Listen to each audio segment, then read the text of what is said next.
Bismillahirrahmanirrahim. Assalamualaikum warahmatullahi wabarakatuh. Alhamdulillah. Wassalatu wassalamu ala habibina Muhammad ibn Abdullah wa ala alihi wa ashabihi wa man tabi'a hudahu ila yaumil qiyamah, amma ba'du. Yang sama-sama kita hormati dan kita muliakan para habaib kita, para guru kita, para tokoh dan sesepuh kita yang hadir bersama. Kehadiran beliau semua, dan juga tadi ada Kang Emil, gubernur kita yang kita doakan insya Allah bisa menjuarakan Jawa Barat insya Allah. Kehadiran guru-guru, orang tua dan pemimpin-pemimpin kita bersama kita pada hari ini insya Allah membawa berkah untuk kita semua. Bapak Letjen Munir yang juga saya hormati, dan seluruh hadirin dan hadirat sekalian. Di depan saya ada santri. Coba angkat tangan, mana santri? Alhamdulillah. Di depan saya juga ada ibu-ibu majelis taklim. Mana ibu-ibu majelis taklim? Alhamdulillah.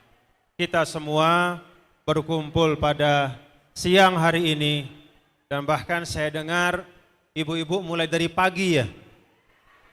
Masih sehat ibu-ibu? Masih segar?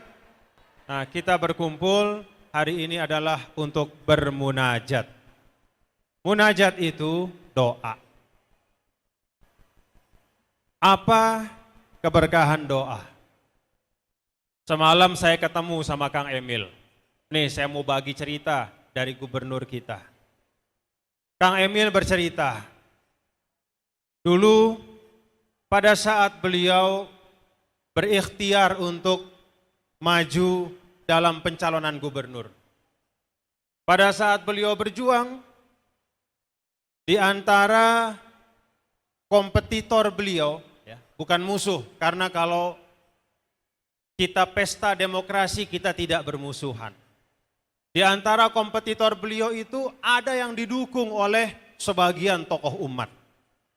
Bahkan kata Kang Emil, nih kata Kang Emil sama saya semalam, cerita.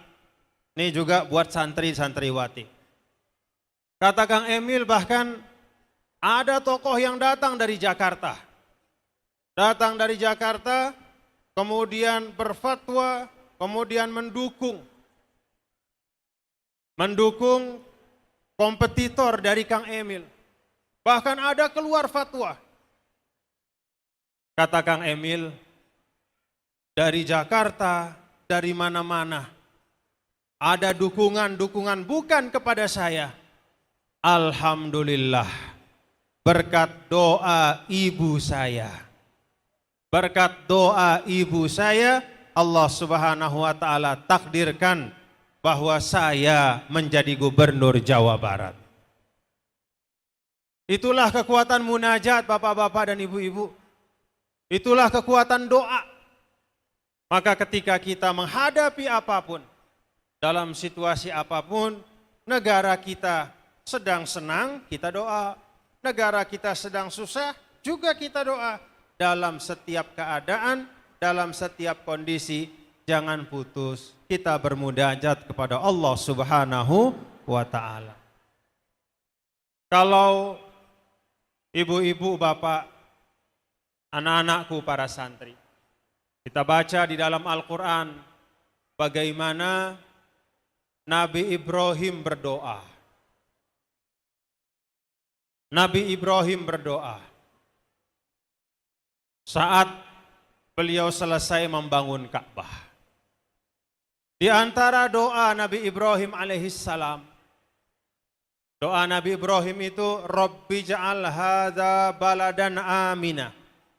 Itu doa beliau. Ya Allah, jadikanlah negeri ini menjadi negeri yang aman. Nabi Ibrahim menyambung dengan doa warzuq ahlahu minas thamarat. Kasih orang yang tinggal di Mekah ini rezeki. Sekarang terbukti Mekah itu berlimpah rezekinya. Kemudian doa berikutnya dari Nabi Ibrahim alaihissalam adalah permohonan kepada Allah. Ya Allah, jadikanlah di antara keturunan saya seorang Rasul yang akan membacakan ayat-ayat-Mu ya Allah. Jadikanlah di antara keturunan saya seorang Rasul yang akan mendidik jiwa-jiwa manusia ya Allah. Jadikanlah di antara keturunan saya yang tinggal di kota Mekah ini seorang Rasul yang mengajarkan ilmu-ilmu yang bermanfaat. Ratusan tahun setelah doa Nabi Ibrahim, lahirlah Nabi kita, Nabi besar Muhammad sallallahu alaihi wasallam. Makanya ibu-ibu jangan putus berdoa untuk anaknya masing-masing. Doakan mudah-mudahan anak kita menjadi anak yang soleh dan soleh. Mudah-mudahan anak kita menjadi anak yang berilmu. Mudah-mudahan anak kita menjadi anak yang menjadi teladan untuk orang lain. Kalaupun belum kita saksikan pada saat kita hidup, Allah Subhanahu wa taala akan wujudkan kelak pada saat yang ditentukan oleh Allah. Maka semua doa-doa yang baik jangan putus. Kita terus menerus munajatkan kepada Allah Subhanahu wa taala. Mudah-mudahan Indonesia kita selalu dipelihara lahir batinnya. Provinsi Jawa Barat yang programnya kata Kang Emil itu Jabar Juara. Ternyata juaranya bukan hanya bagaimana anak-anak Jawa Barat berprestasi dalam bidang keilmuan, tapi juga Jawa Barat menjadi tempat anak-anak muda yang memberikan teladan di dalam hal-hal yang mulia, termasuk diantaranya mencintai Al-Quran. Satu desa, satu hafiz. Saya kebetulan bapak-bapak ibu 10 tahun diamanahkan sebagai gubernur di Nusa Tenggara Barat. Saya tahu persis bagaimana beratnya tugas sebagai pemimpin. Apalagi Jawa Barat. Nusa Tenggara Barat saja penduduknya kurang dari 6 juta. Jawa Barat hampir 10 kali lipat, hampir 50 juta. Berat, tetapi insya Allah dengan munajat seperti pada siang hari ini, apa yang berat akan dimudahkan oleh Allah Subhanahu wa taala. Bapak Ibu, hadirin dan hadirat sekalian yang dirahmati Allah. Kata ulama, doa salah satu musuhnya adalah perbuatan yang bertentangan dengan doa itu. Jadi kalau kita berdoa Bapak Ibu, ya Allah, jadikanlah anak-anak saya menjadi anak-anak yang soleh dan solihah. Tapi kita sebagai orang tua justru menunjukkan perbuatan-perbuatan yang tidak baik.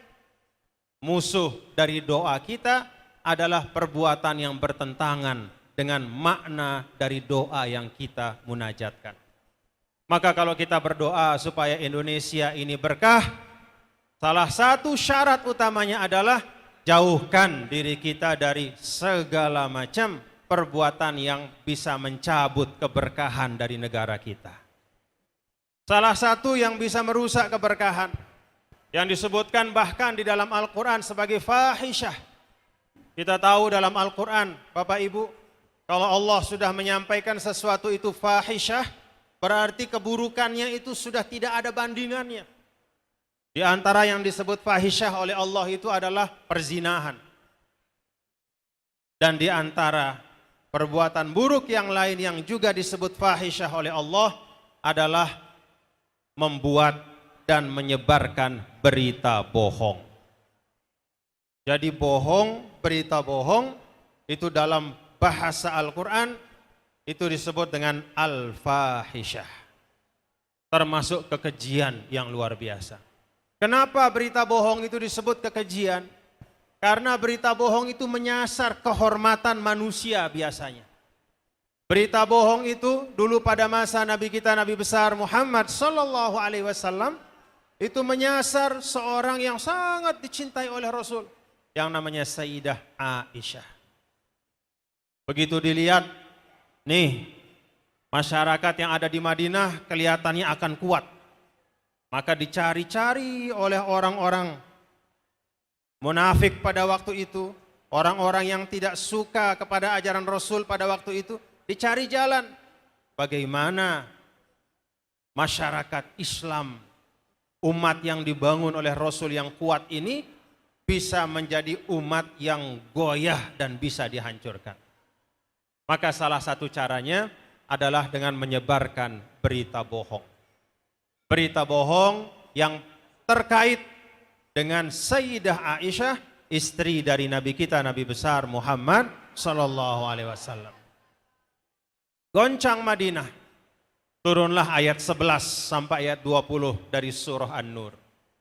Disitulah Allah Subhanahu wa taala mengingatkan bahwa berita-berita bohong,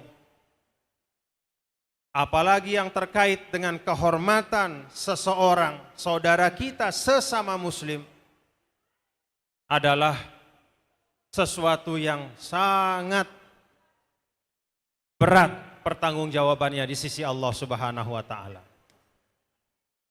Maka saya ajak Bapak Ibu, mari kita renungkan ayat 11 sampai ayat 20. Silahkan dibaca masing-masing. Lihat bagaimana Allah menguraikan bagaimana hoax itu bisa merusak persaudaraan kita. Bagaimana berita bohong itu menyebabkan rakyat tidak percaya kepada pemimpinnya. Dan kalau rakyat sudah tidak percaya kepada pemimpinnya, maka apapun yang kita kerjakan tidak akan menghasilkan sesuatu yang bermanfaat. Itulah yang disasar oleh berita-berita bohong itu. Maka para santri yang tadi disampaikan ada gerakan santri literasi. Saya berharap santri-santri bisa menjadi orang-orang yang terdepan untuk membersihkan berita-berita bohong itu. Siap para santri semua? Kita para santri itu diajar al-khabar yahtamilus sidqa wal kadzib. Tidak semua berita itu dapat dipercaya. Kita nilai, kita ukur, lihat faktualitasnya benar atau tidak. Bahkan tidak setiap yang benar itu perlu disiarkan. Kalau ada aib pribadi orang, jangan kita siarkan. Apalagi sesuatu yang tidak benar. Apa yang kita sebarkan? Yang kita sebarkan adalah kebenaran yang bermanfaat. Kebenaran yang bermanfaat.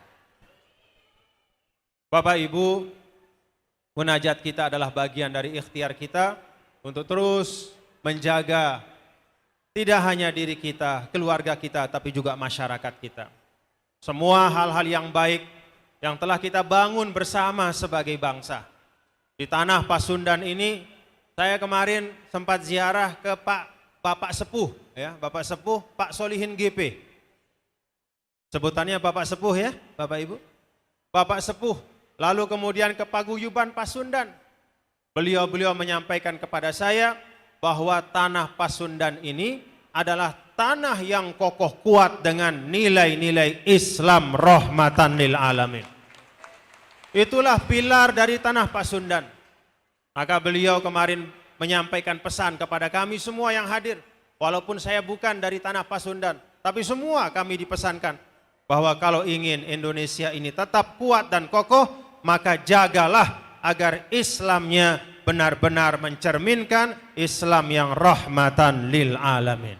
Itu pesan beliau-beliau kepada saya dan kepada kami semua. Maka itu pula yang saya sampaikan kepada bapak-bapak, ibu dan saudara-saudara. Ini ibu-ibu kan punya handphone Bu ya? Ibu-ibu punya handphone enggak? Nah, saya berharap salah satu yang pertama yang ibu-ibu lakukan juga kita semua. Selesai dari majelis ini, kita bersihkan handphone kita dari berita-berita hoax. Setuju Bapak Ibu? Bersihkan.